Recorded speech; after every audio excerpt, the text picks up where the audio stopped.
24-এর বাংলায় আমরা 24টা বিশ্ববিদ্যালয় নিয়ে গুচ্ছ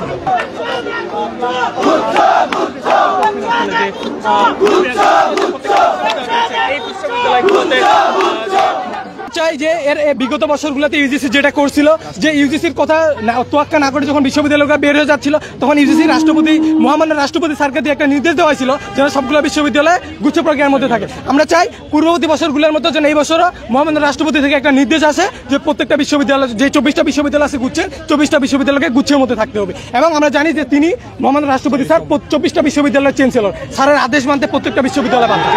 সেম প্রশ্নটা কালকে রাতে আমার বাবা মাকে করছে যে বর্তমান মনোনীত সরকার হচ্ছে শিক্ষার্থীদের সরকার।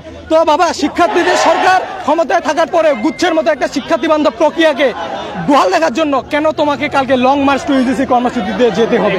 এই উত্তর আমি আমার বাবাকে কি দিব?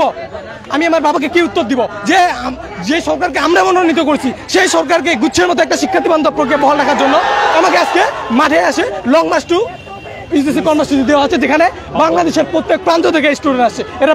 এরা সবাই মধ্যবিত্ত ফ্যামিলির ছেলে। এরা আজকে রাতে থাকবে কোথায়, কে কি করবে, আমরা এখন পর্যন্ত কোনো কিচ্ছু জানি না।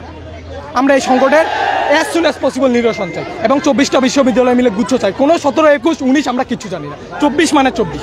24-এর বাংলায় আমরা 24টা বিশ্ববিদ্যালয় নিয়ে গুচ্ছ।